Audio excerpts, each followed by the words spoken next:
Marketer of the Day, episode 589, Reversing Burnout, How to Thrive, Find Courage to Pull the Trigger, Regain Focus, Be All In and Have a Greater Impact with Peter Atherton. Hey everyone, and welcome back to the Marketer of the Day podcast. We're here chatting with Peter Atherton, and he's the author of a book called Reversing Burnout, How to Immediately Engage Top Talent and Grow, which is a blueprint for professionals and business owners. And Pete is a consultant, he's a speaker, he's an author, and he's the president of Actions Prove LLC. And Peter works with high-achieving professionals and business owners to create greater growth and profits through more effective employee attraction, retention, impact, and branding. And Peter has been around the block a few times. He sold his engineering firm ownership to focus on designing systems for professionals and organizations to grow and succeed in more relevant and effective ways. So it sounds like he's been there, right? He's been to the point where you build it up, you're making the money, but things need to change, time to switch gears. So I think we're going to touch on a lot of different bases, talk about lots of interesting things. So Pete, how's it hanging? It is going really well. I'm excited for the new venture that I'm in. And so it's, I had a great first half career and super excited to be doing something new and excited and to talk to you today and to your audience. Well, I'm excited to hear all about it, right? Pivoting, switching gears, getting to that next phase. That's always interesting, full of obstacles. So can you tell us what led you here? I mean, what did you do in the past and what was that all like? So for over 20 years, I was a practicing civil engineer and absolutely loved it, was doing really, I think admirable work environmentally and for the public. My specialty was designing water treatment facilities. And so we're really, for about that 20-year period, I was all about that, career development, mastering my craft, making a name. Got to the point where I was one of the major owners in our engineering firm. And just along the way, I just sensed that, I wanted more out of life. I wanted to have a bigger impact. And also noticed that, I was burning out in the pursuit of just a career and the financial. I mean, I was able to provide for myself and my family, but I reached that fork in the road where I just wanted more out of life. And the more I spoke to, so many of my friends in different industries, particularly, business owners or, sort of, different professional practices, whether it be law or medicine or engineering, just these all-in type careers, they were feeling it too. And so I decided, you know what, I'm going to exit out of this. And I had about a 5 to 7 year planning horizon to figure out how I would make it work and really kind of figure out what was going on and why. The engineer in me had to understand, is this legit? Why did it happen? How could I have prevented it? And that was sort of the genesis of the book. As I was speaking to other people about, what they were experiencing, they were experiencing the same thing. And they had basically been asking, well, how did you come out on the other side and, explain your burnout? How did you reverse that? And I said, well, I mean, it took me 7 years to figure that out. And, that was sort of the, I guess, a precursor to anyone being able to move their career or their life in the next direction is to, for a lot of people, be able to figure out, am I burning out? If so, how do I reverse it so that they can, be open to the next phase? Well, and I find that part of it really interesting. The am I burning out is this legit question, because I'm always curious about that for myself all the time. Like, I wonder, okay, well, am I just having a down day, a down week? Or is it true burnout? Is it just a matter of I need to change my thinking, change my actions, or do I need to completely throw something out and pick something else up? Or is it just normal? I mean, I'm sure a lot of people have that question of, is it just some uncertainty, or is it some conflict, or is it burnout? So, I mean, what the heck is burnout, and how do we even know that we're in it? Well, I mean, there are a lot of different elements to burnout. So in addition to going through it myself and really kind of, talking with a number of others like contemporaries who, nothing to hide from me, we talk through it and different research on the subject, it really comes down to just there needs to be several different elements in place, but three in particular is sort of the workload issue. I mean, if it wasn't for a condition of prolonged work overload, we probably wouldn't feel burnt out. So that's not just, hey, we have a major product launch, or we had one of our factories went down, or something, and we had a busy year. I mean, that's typically, it's not a project, or it's not a season, it's not a year that that can be taken care of with a nice vacation, a couple long weekends. It's really that prolonged work overload, that leads to overwhelm and really the exhaustion of every season's a harvest season. And this has been going on for 3 years, 4 years, 5 years, a decade's gone by, and there's no break. We have this change of technology. It's supposed to make things easier. It doesn't. And it's not just, it's never been 9 to 5, but it's not just 7 to 6 now. It's the nights before I go to bed. It's Saturday mornings. It's Sunday evenings. It's, it's that main, vain version of either someone's telling you to do it, or you feel compelled to do it, or you lost control of your work and you've got this prolonged work overload. So when that's in place, all of a sudden burnout is real. But other than just fixing the work and the workflow, I mean, there's two other elements that really add to this frustration and this burnout cycle. And one of them is this sort of, in a general sense, it's a loss of efficacy. And really what that is I don't love what I do. I don't feel that I'm making a difference. The products and the services that I used to do, I just don't feel that it's impactful. And I don't know that it's important. I'm putting my life on this. I'm doing all this stuff. And I just don't love it. And maybe it's because of the work and the prolonged work overload. Maybe it's because you just haven't had a refresh in a while.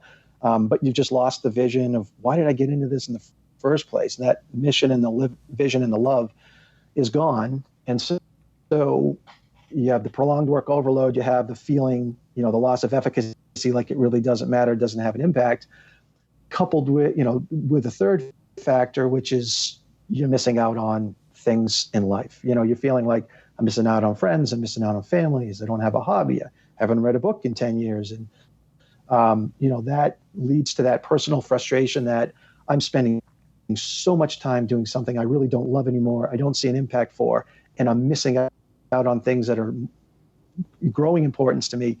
And not only am I personally frustrated, I'm beginning to resent it. And so you have, sort of burnout, work exhaustion, the work frustrations because of the lack of efficacy, and then you're feeling personally frustrated and resentful. That's what I call the burnout disengagement cycle. And that's, that is never a good place. None of those elements are good to have, but you have those together. And in some larger organizations, they're there, but, some, smaller organizations that have just been hitting it for so hard, or even solopreneurs that I know, they've just lost the love, and the works, they've lost control, and control is a major factor. So that's sort of that's the burnout today.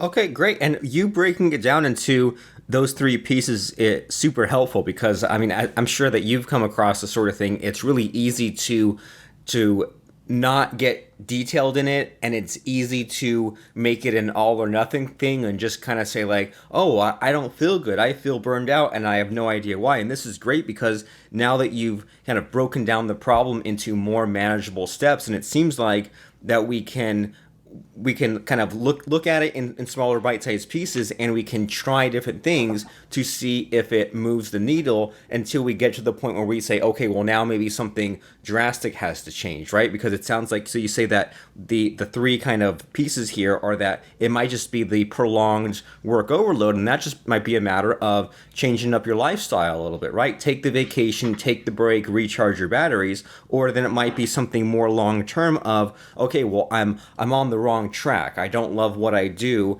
This career or this profession or this business, maybe that got me by for 3, 4, 5 years. But if this is going to be a 20, 30, 40 lifelong thing, then now I really need to have that better vision. I need to have that better life purpose. And that kind of problem number two there, that sounds like a blessing in disguise, right? Because if people didn't get burned out, if they just kept on trucking, then they might just be wasting their lives on something that is not a good fit. And then so that way they can maybe re-examine things and, get the vision back. And then, like you said, then our subtopic or problem number three might just be that they're missing out on life or hobby, and that just might mean focusing on the family stuff, or becoming a more well-rounded person, or having other things to do, so you're not just a workaholic. So it's like, I don't know, as we were diving into this, I was thinking to myself, oh no, burnout, we're gonna be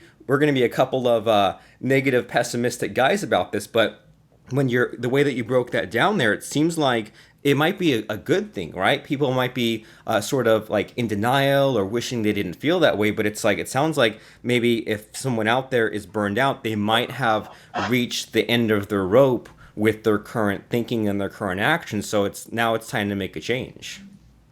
Right. I mean, I call it the benefits of discontent.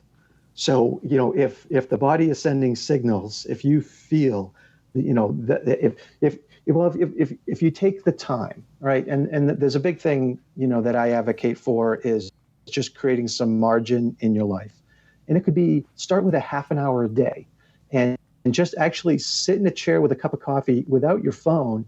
And you could read something, like a self-help, or you could go through like any topic that you're feeling discontented towards, or even just go a blank sheet of paper in a journal and just start walking through, what do I like about my life? What do I not like about my life? And just spend that half an hour. And if you do that every day, you really start reflecting on things. And if you did have that, what do I like about work? What do I not? What do I feel about my career? Am I growing and developing? Am I maturing? Am I peaking? Am I declining? You can there's a defined process to walk through. But if you have that margin, you can actually listen to what's going on and take that inventory. That's so important. But I think it is a positive. And I think the fact that, I say the term burnout, and most people now, a few years ago when I was experiencing it, is a little bit of that taboo thing. Like, oh, you're not tough enough. You're not, okay, well, I was pretty successful, and I'm just, I guess I'm to the point in my career, in my self-confidence, that I'm able to say it. But it's a relief to people to say that you can talk about burnout today and talk about how people are discontented. But I think it's a positive thing, because the reality is, money will never fully satisfy us. Having the best products and services in our organization will never fully satisfy us. We're made for more than that. We're made for, to have an overall purpose. And it's not just making things. No, those provide great assets for others, but that's not, for most people, going to be enough. Providing for ourselves and our family, that's not going to be enough. We're going to want to be connected to our community. We're going to want to have a little sense of a mission. It's not just going to be about, provision and, being productive in our life. We're going to want other things. And so the fact that, we can be, develop tremendous skills, talents, assets, gifts, and experiences over a 10, 20-year career because we've become an expert at something. We've mastered a craft. We've made our name. And the reality is, it takes a season of being all in. I mean, you don't become really good at what you do to the point of having something of value to sell to others in society, and create businesses and pay taxes and all that stuff, unless you're an expert and really good at it.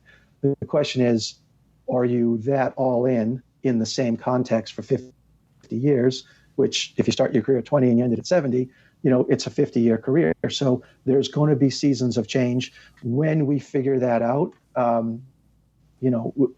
is going to help, refresh us or help us pivot in a new direction. Yeah, I love it. That's really impactful. Just that we need to what I'm hearing from you is we need to be more dynamic and flexible, right? Like there's that period of time when we need to be all in on something, and that might be with work or the career or the business where we're really getting things amped up, and that might be a phase of our life where we can't just dabble, we can't just do a little bit of the career stuff and a little bit of the hobby stuff. Sometimes we have to really push forward and get things to where they need to go. But then if we live our whole lives like that, then that's not really flexible either. Like you said, sometimes there's the peaking and the declining, and you're making me think back to maybe in my early 20s. I think I just had my mind made up that I wasn't going to improve at all, and now I'm more mid 30s, and now I have a better outlook on that sort of thing. But I used to think to myself, it's not really worth me spending an hour or two journaling or walking in the park or hanging out with friends or doing that, because I told myself, well, that's taken away an hour from my business. I had a really bad scarcity mindset of that sort of thing, and I didn't really value the personal development, the developing different skills, even if it's something that might seem sort of useless. That might be like speaking skills, or a lot of us have friends that just kind of get into something like running, right? Or they might decide to run a marathon or just do something like that, not for any real practical purpose other than for the mental health, for the enrichment. And then I can also definitely relate to that stigma of burnout, like you were talking about. And it sort of feels like if you have that friend who is in a bad relationship or kind of has a marriage that's going down the tubes, it's like you kind of want to stay away, right? Because you're like, oh no, their bad thoughts are going to infect me. I'm going to get caught by the bug. And it seems like I've definitely experienced that kind of hesitation when unpacking or exploring that, or talking with someone else who's kind of in that slow, disenchanted sort of period, I guess, because I would be afraid that I would kind of catch it too. But yeah, what I'm hearing from you is it might be painful at first to explore some of these things and do the journaling and doing the slow, relaxing time. But if we can get past that initial awkwardness, that painful period of changing our thinking, then we can do a lot better. So you mentioned that it's important to sit down for even 30 minutes a day and do that journaling and write down what you like and what you don't like about life and about what we have going on. So when it came time for you to do that sort of stuff, what did you have written down? Like, what didn't you like about your life at that time when you were kind of when you were about to get burned out here? Well, I had, different resources. People had, back to freshman year biology class in high school, the sigmoid curve where, all life forms and human phenomena follow this sort of S-shaped curve from, learning and development to growth to maturing to peaking to declining. All that, all that we follow that as we age, in our, life on Earth. And but that's all product cycles. Why do businesses change and refresh their product cycles? Because they're all going to follow a certain fate. And I had gone through a process to, sort of plot my interest in my career. And, I had determined that I was on, I had gone beyond my peak. Like my interest wasn't there. And so I just said, I'm at the time I was, probably approaching 40 years old. And I said, do I want to do this? And I was at the quote unquote peak of my career. Do I want to do this for the next 20 years? Am I in the financial position to move something? So I just started using that time to say, where am I on my curve? What do I really want to be doing? Confirm that I'm not just going through a bad patch, that I don't want to be doing this. What are some of the things I would like to do? What are my skills and talents versus things that I might be more naturally adept at? I'd get feedback from others on, what would be, 3 words that would use to describe me. That would be my personal brand. I think I had read an article from Dory Clark on, personal branding. Like, people will tell you what they think of you. And so there was that sort of self-reflection time. There was the, if I am going to pivot away, can I stay in my organization? Can I stay in my career and just sort of back off a little bit? And create, more of a life outside of my career. And I did that actually for quite a while. I had like a parallel life. I was doing a lot of impactful work in the nonprofit space, leveraging my skills that way, but that still wasn't enough. And then so I went through, financial planning. I had to get my wife involved, I didn't have to. I wanted to, hey, there's going to be a life shift here.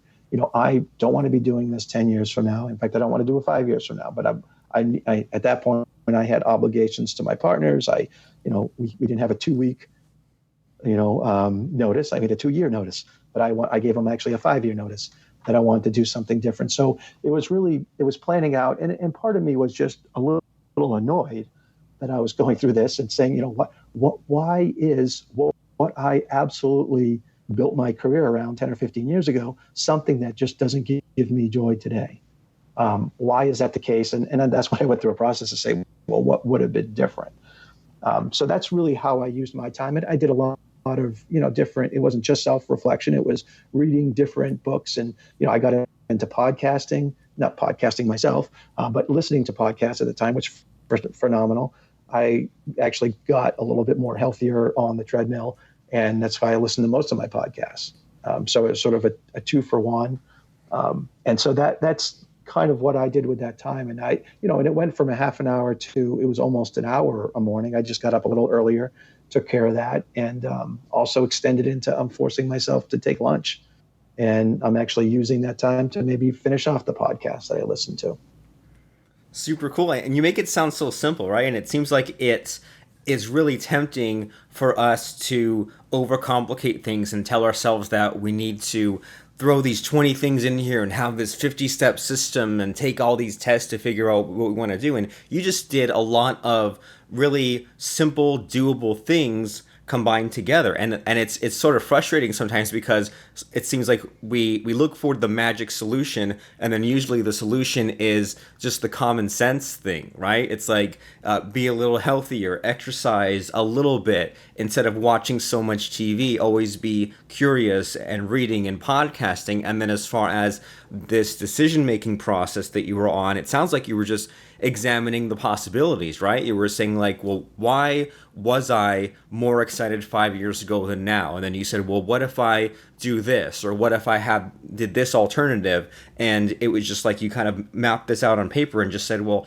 let me explore this area and let me play the what if game on that. And what I'm hearing from that is that maybe a lot of us out there are afraid to even play the what if game, right? We don't even want it to explore that. And that just sounds like a really scary place to be, right? That sounds like a recipe for denial and then continuing on that track that we don't want to be on. But yeah, I like that, how it's all this really common sense stuff, right? Like, well, I don't know what I want to be known for. Well, then get the feedback. Ask yourself, well, I don't know what I'm good at. Well, then make that inventory of those skills. Well, I don't know if I have time to listen to the podcast or to do the journaling. Well, then make the time. Set aside an hour. Wake up an hour before. So this is all really doable, practical advice here. And so the way that it relates to your book, I imagine that, is this a part of like the process that you lay out in your book for if people here are burned out or maybe even permanently or temporarily until they make this change? Is this just part of the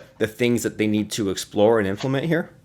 Yeah, I did go through this process in a book, and I tried to walk it through. I mean, I'm an engineer, and to me, what attracted me to engineering back in school was it was the practical application of science. I wasn't studying things to death. It wasn't theory. It was like, there's enough theory out there, make something work. If it doesn't work perfectly, iterate on it again, and just get stuff out there, get it functional, and move on to the next thing. And so, that's, I took this topic of burnout and extended it to organizationally, like, how am I going to use, avoiding burnout to engage my talent? How am I going to use, having something more than just our products and services engage people for the long haul so that we can, attract, develop our talent and grow as an organization.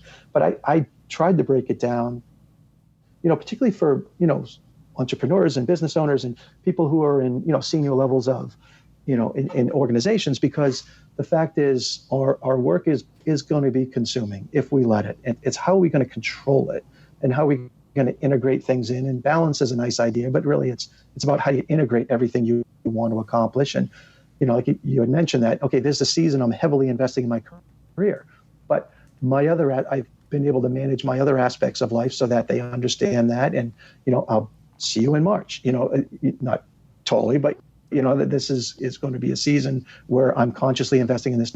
I'm in control of the situation.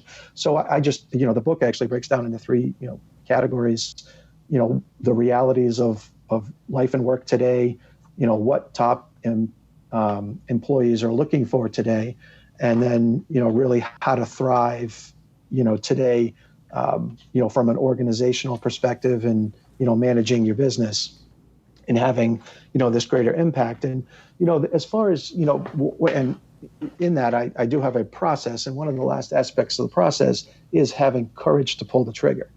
And it might not be for everyone, and it might not be at that time, but ultimately there is that courage element, because the reality is, as more time goes on, and even in particular, if people are successful, and there's not a crisis situation, that a lot of us get trapped, and we get trapped by comfort, money, and momentum. And so understanding that we're trapped, and, I lay out that, what is being trapped by comfort, what is being trapped by money, what is being trapped by momentum. Those are real things. And that was where, kind of my margin time, I was able to really kind of, okay, I do have a pretty comfortable life. Am I okay with being a little bit more risky? Or how do I manage that risk financially? And then money, does money identify me? Or is money a tool for me to be able to have the real impact in this world that I want to have? And having money as an identifier, money that, kind of protects me versus money that's going to be a tool for me. That took me at least a couple of years to get to that point. And then understanding the momentum of, just because I invested in my career 20 years ago, does that mean I have to do that forever? Or are there just skills and talents and experiences I had in that career that translates to something that is really more in line with my gifts, or something that I want to do now and I feel passionate about because I'm discontented? So it's really kind of walking through those signs, but then also seeing these traps along the way. But it is that ultimately there's some courage, but it took me 7 years to pull the trigger and get the courage. And so, but I just tried to, I had, when I started venturing out into my new business, I was meeting with different people, and I had 3 people in a 2-week period tell me, you had to write a book, because he had said, how did you deal with your burnout situation? And I said, well, it took 7 years. They're like, well, that's your problem. You need to fix my problem in 7 weeks, and then we could talk.